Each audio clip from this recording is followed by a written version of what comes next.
sudah. Assalamualaikum warahmatullahi wabarakatuh. Sampai jumpa atau ketemu lagi di channel Pojok Sehat.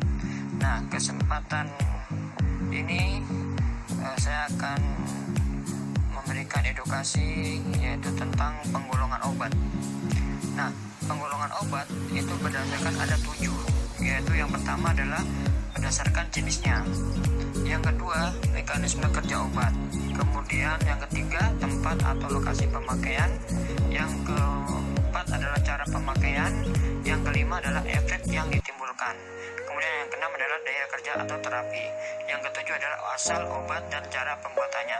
Nah, kesempatan hari ini yaitu saya akan membahas mengenai penggolongan obat berdasarkan jenisnya. Nah, teman-teman tahu bahwa obat berdasarkan jenisnya ini yaitu yang pertama adalah obat bebas. Nah, obat bebas adalah obat yang boleh digunakan tanpa resep dokter. Artinya kita bisa beli atau teman-teman bisa beli obat tanpa harus dengan resep dokter. Nah, ini merupakan tanda obat paling aman. Nah, obat ini digunakan untuk mengobati gejala penyakit yang ringan. Contohnya vitamin, multivitamin, paracetamol, ya, minyak kayu putih. Nah, Anda kalau lihat ini ada tandanya yaitu berbentuk lingkaran, yaitu berwarna hitam, dan di tengah-tengahnya itu ada warna hijau. Nah, ini berarti bertanda bahwa obat itu adalah obat bebas. Nah, yang kedua adalah obat bebas terbatas. Nah, obat bebas terbatas ini adalah obat-obatan yang dalam jumlah tertentu dapat dibeli tanpa resep dokter. Nah, contohnya obat anti atau obat flu atau pokok, obat kutu air atau daktarin. Nah, kalau Anda lihat di situ ada tandanya ya sama, berbentuk lingkaran hitam, tapi di tengahnya berwarna biru, berarti adalah obat bebas terbatas. Nah, ini adalah obat-obatan yang jumlah tertentu dapat dibeli tanpa resep dokter juga. Nah, ada juga obat bebas terbatas terkandung zat bahan yang relatif toksik, maka pada kemasannya perlu dicantumkan tanda peringatan. Nah, salah satunya dari B1 sampai dengan B6. Nah, di situ ada tanda-tanda peringatan, awas obat keras, bacalah aturan memakainya. Kemudian kalau B nomor 2 yaitu awas obat keras hanya untuk dikumur, jangan ditelan. Kemudian ada lagi peraturannya lagi B nomor 3, awas obat keras hanya untuk bagian luar dari badan. Nah, kemudian ada lagi B nomor 4, awas obat keras hanya untuk dibakar. Nah, kemudian ada lagi B nomor 5 yaitu awas obat keras tidak boleh ditelan. Dan ada lagi B nomor 6 yaitu awas obat keras obat pasir jangan ditelan. Nah, ini adalah obat bebas terbatas terkandung zat bahan yang relatif toksik yaitu racun, maka pada kemasannya perlu dicantumkan tanda peringatan B1 sampai dengan B6. Nah, jadi sobat-sobat yang Pojok Sehat, jadi kalau Anda mau membeli obat yang sifatnya obat bebas terbatas, jadi jangan lupa itu ingat tanda-tanda peringatan B1 atau B6 ya. Nah, ini salah satu contohnya di sini ada Activate ini. Kemudian ada Corexin.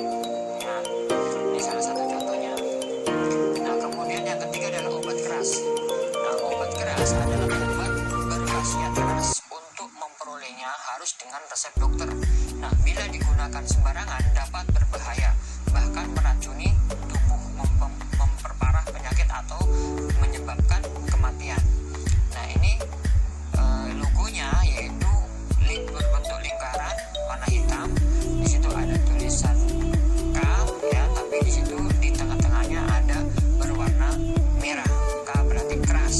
Jadi Anda harus ada hati-hati di sini. Nah, di sini obat-obat yang termasuk obat keras itu banyak sekali. Ya, salah satunya di situ ada semua obat antibiotika, semua obat hormon, semua obat suntik, semua obat sulfa, antihistamin, papaverin, noscapin, narcainin serta garam-garamnya, adrenalin serta garam-garamnya, digitalis serta glikosidanya, zat-zat radioaktif, hidroturin serta dan Nah, kemudian ada lagi psikotropika. Satu obat dapat menurunkan aktivitas atau untuk merangsang susunan saraf pusat dan menimbulkan kelainan perilaku, disertai dengan timbulnya halusinasi atau menghayal. Nah, ilusi, gangguan cara berpikir, perubahan alam perasaan, dan dapat menyebabkan ketergantungan serta mempunyai efek stimulasi merangsang bagi para pemakainya. Nah, ini adalah obat psikotropika. Nah, salah satunya di sini untuk kodenya atau simbolnya sama, yaitu berbentuk lingkaran, ada tulisan K, dan di tengahnya ada berwarna merah.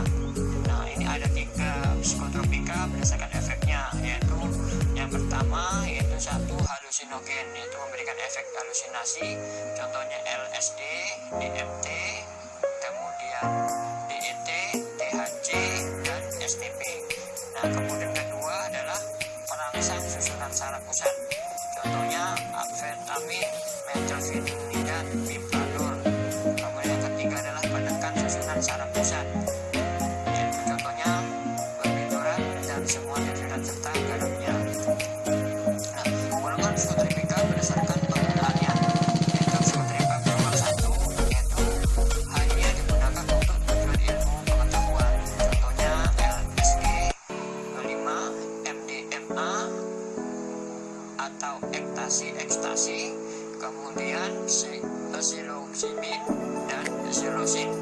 Nah, kemudian yang berikutnya psikotropika golongan 2. Nah, boleh diserahkan tetapi menyebabkan ketergantungan yang besar, tidak disarankan digunakan dalam jangka panjang, contohnya amfetamin dan psikobarbital. Nah, kemudian ada lagi psikotropika golongan 3, boleh diserahkan penggunaan jangka panjang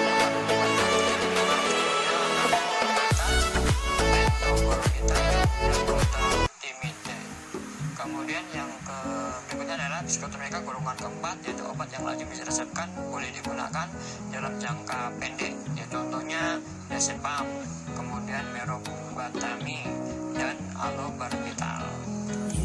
Nah, kemudian narkotika. Nah, menurut Undang-Undang Nomor 22 Tahun 1990 tentang narkotika yaitu zat atau obat yang berasal dari tanaman atau bukan tanaman, baik sintetis maupun semi sintetis, yang dapat menimbulkan pengaruh tertentu bagi mereka yang menggunakan dengan memasukkannya ke dalam tubuh manusia. Nah, pengaruh tersebut dapat berupa pembiusan, hilang rasa sakit, rangsangan semangat, halusinasi, atau timbulnya khayalan-khayalan yang menyebabkan efek ketergantungan bagi pemakainya. Nah, logonya Anda bisa lihat, yaitu logo berbentuk bulat, ya, tapi di situ ada tanda tambah disertai dengan gambar warna merah di tengahnya. Nah, contohnya di sini ada kodein,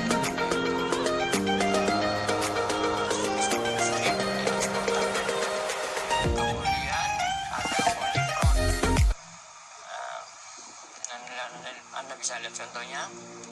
Nah, golongan narkotika berdasarkan penggunaannya itu ada 2.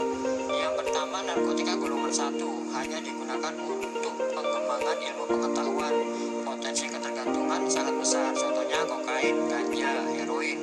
Kemudian ada lagi narkotika golongan 2, boleh digunakan dalam terapi kesehatan tetapi berpotensi tinggi mengakibatkan ketergantungan, contohnya hidrokodone, hidromorfin, morfin, fentanyl, dan alpaprodin. Nah, kemudian adalah narkotika golongan 3, banyak digunakan dalam terapi, potensi tergantungan cukup rendah, contohnya kodein, acetylcholine, kodein, ethylmorphine, narkodin. Narkotika yang berdasarkan resmi hanya digunakan untuk kepentingan pengobatan atau ilmu pengetahuan. Di luar itu, narkotika merupakan peredaran gelap untuk disalahgunakan oleh orang-orang yang tidak bertanggung jawab. Nah, demikianlah ilmu yang saya bisa sharingkan kepada teman-teman, saudara-saudara semuanya. Semoga ilmu ini bisa bermanfaat untuk kita semuanya, supaya kita berhati-hati untuk mengetahui atau menggunakan obat. Semoga kita kita selalu dikasih kesehatan walafiat untuk kita semuanya. Amin ya rabbal alamin. Sampai jumpa di materi-materi berikutnya.